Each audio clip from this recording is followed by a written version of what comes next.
Assalamualaikum warahmatullahi wabarakatuh. Ketemu lagi di semester genap dengan pembelajaran Sains 7 oleh Ibu Nur Syahsari Dewi. Hari ini kita akan pelajari tentang sistem organisasi pada makhluk hidup.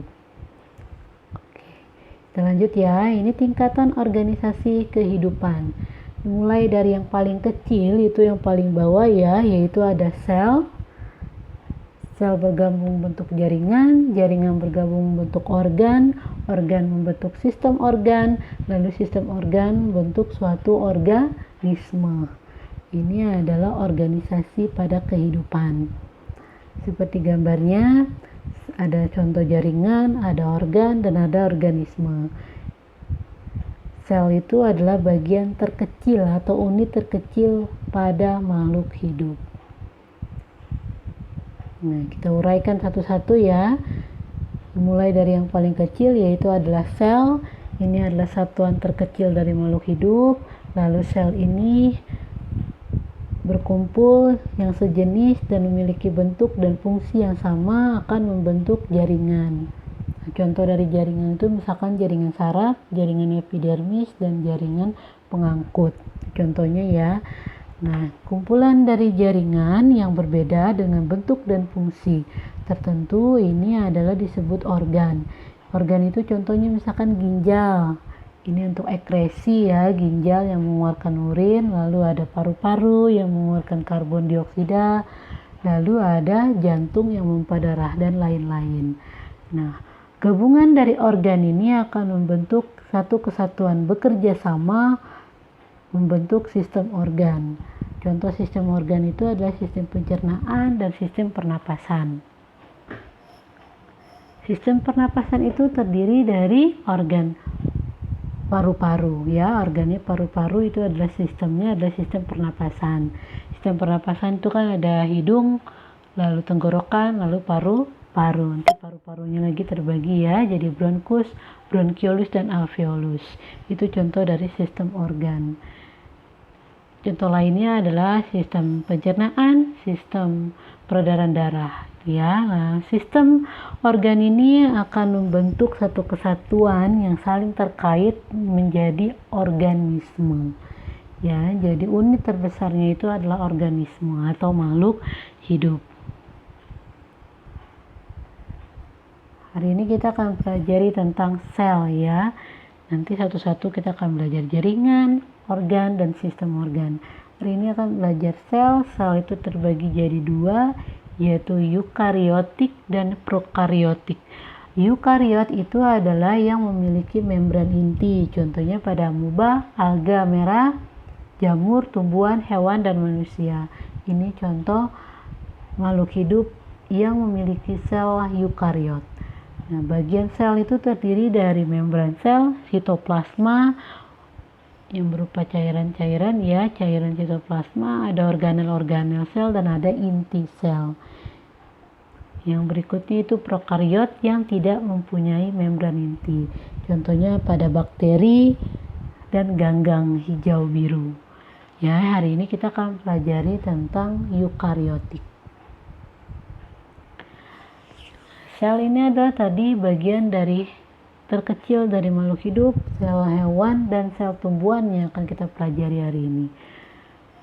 Ini gambar dari sel hewan ya, yang terdiri dari organel-organel, ada sitoplasma ya, ada yang pertama dari luar dulu itu membran. Sitoplasma itu cairan, lalu di dalam cairannya itu ada organel-organel. Organel-organelnya itu seperti mitokondria, nukleolus atau nukleus, ada badan Golgi, ada ribosom, ada retikulum endoplasma. Diabarin ya.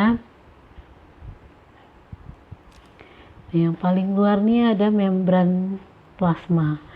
Ya, selaput pelindungnya itu membran plasma pada sel hewan. Sel hewan ini dia tidak kaku ya, tidak keras. Kalau kamu pegang kulitmu itu lembek karena dia tidak memiliki dinding sel. Dia hanya memiliki atau dilapisi membran plasma. Jadi tidak keras. Lalu yang berikutnya Di dalamnya ini ada cairan-cairan ya, cairannya itu sitoplasma. Dan kita jabarin satu-satu organelnya. Ini yang berwarna oranye, yang di dalamnya meliuk-liuk, ini disebut mitokondria ya. Perhatian gambarnya, mitokondria bentuknya seperti ini, warna oranye ini. Lalu yang paling besar, ini bulat besar, ini disebut nukleus atau inti sel. Nah, inti sel ini ada yang di dalamnya ada nukleolus ya. Ini yang paling kecil, itu disebutnya nukleolus. Lalu ada kromatin, lalu ada selaput ya, atau pelindung atau selubung dari inti sel. Nah, yang berwarna pink ini disebutnya ada retikulum endoplasma. Dia dibagi jadi dua, ada retikulum endoplasma kasar dan ada retikulum endoplasma halus. Perbedaannya apa? Kalau retikulum endoplasma kasar, di dalamnya itu ada bulat-bulatan ribosom. Nah, ini ya, kalau kamu perhatiin itu ada bulatan kasar itu karena ada ribosom. Ada bulatan-bulatan ribosom. Kalau halus dia tidak ada ribosom. Gitu ya. Lalu yang berwarna biru, ini yang bentuknya seperti ini, disebutnya adalah badan Golgi. Ya, seperti air ya. Percak-percak air nih disebutnya badan Golgi. Nah, ini adalah bagian besar dari organel-organel sel. Di sini juga ada lisosom, bulat-bulatan kecil, lalu ada sentrosom atau sentriol yang berwarna kuning. Ini adalah bagian dari organel-organel sel pada hewan. Ya, sel hewan. Sama juga seperti manusia, ini selnya bentuknya sama seperti ini.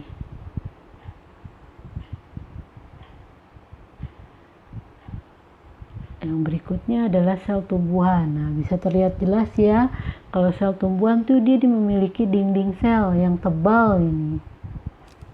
Yang berwarna kuning ini, yang tebal ini disebutnya dinding sel ya. Nah, dikelilingi oleh dinding sel. Maka itu kalau kamu ya tumbuhan atau pohon itu kan kulitnya kaku ya, atau tebal, kasar, keras. Nah, itu karena dia ada dinding sel. Kalau pada sel hewan dia tidak memiliki dinding sel. Kita jabarin sama seperti tadi ya. Ada organel selnya, ini adalah yang warna oranye, itu mitokondria ya. Lalu ada yang berwarna hijau, ini adalah kloroplas. Kloroplas ini untuk fotosintesis ya pada tumbuhan. Maka itu sel hewan tidak memiliki kloroplas karena sel hewan itu tidak berfotosintesis. Lalu ada retikulum endoplasma ya, sama ada retikulum endoplasma halus dan kasar. Nah, lalu yang berbeda lagi ada vakuola. Ini vakuola yang besar ini dimiliki oleh tumbuhan. Pada sel hewan tidak memiliki vakuola, atau kalau ada pun kecil ya, tidak terlihat. Lalu ada juga dia tidak memiliki sentriol atau tidak memiliki sentrosom, tapi kalau pada sel hewan punya ya. Lalu ada peroksisom, ada badan Golgi juga ya, sama. Ada sitosol. Ini adalah bagian-bagian dari organel sel pada tumbuhan ya. Terlihat jelas ya perbedaannya sel hewan dan sel tumbuhan. Ibu harap hari ini Ananda kelas 7 itu bisa membedakan apa perbedaan sel hewan dan sel tumbuhan. Nah, secara rangkuman tabel ini Ibu ada tabel 2.1, yaitu perbedaan dan persamaan sel tumbuhan dan sel hewan ya. Kita lihat perbedaannya ya. Kalau perbedaan itu dinding sel, hewan tidak punya, tumbuhan punya. Ini ada fungsinya. Dinding sel itu untuk melindungi isi dalam sel. Lalu ada kloroplas ya. Itu sel hewan tidak punya, sel tumbuhan punya. Nah, plastida atau kloroplas ini tempat fotosintesis. Lalu vakuola, sel hewan tidak punya, sel tumbuhan punya. ini adalah tempat menyimpan bahan atau timbunan lain atau sebagai tempat pencernaan makanan pada hewan bersel satu ya. Lalu lisosom, hewan punya sel tumbuhan tidak punya lisosom, ini adalah untuk mendaur ulang sel-sel asing yang terdapat dalam sel. Jadi kalau ada masuk benda asing yang tidak seharusnya, maka dia akan mendaur ulang. Nah, sebenarnya ada satu lagi yaitu sentriol. Sentriol itu sel hewan punya, sel tumbuhan tidak punya gitu ya.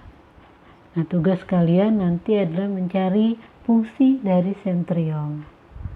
Ya, kita lanjut dulu ya. Ini gambaran garis besarnya perbedaan sel hewan dan sel tumbuhan. Nah, tugas IPA kali ini adalah menyalin tabel di buku catatan ya. Tabel tadi perbedaan sel hewan dan sel tumbuhan atau persamaannya ya, ini kalian salin semuanya di buku catatan berupa tabel. Nanti jika ada 10 ya, 1 sampai 10, nanti 11-nya kamu tambahin sentriol. Ingat tadi sentriol atau sentrosom, sel hewan punya, kalian contreng, sel tumbuhan itu tidak punya sentriol. Nanti kalian cari fungsinya sentriol itu di Google ya, atau di buku catatan paket-paket ya, paket IPA, buku paket IPA di internet itu ada fungsi sentriol. Setelah kalian salin semuanya sampai yang 11 sentriol di buku catatan IPA, jangan lupa tulis nama, kelas, hari, dan tanggal, lalu kirim WA Bu Nur. Ibu tunggu paling lambat pukul 10. Terima kasih. Wassalamualaikum warahmatullahi wabarakatuh.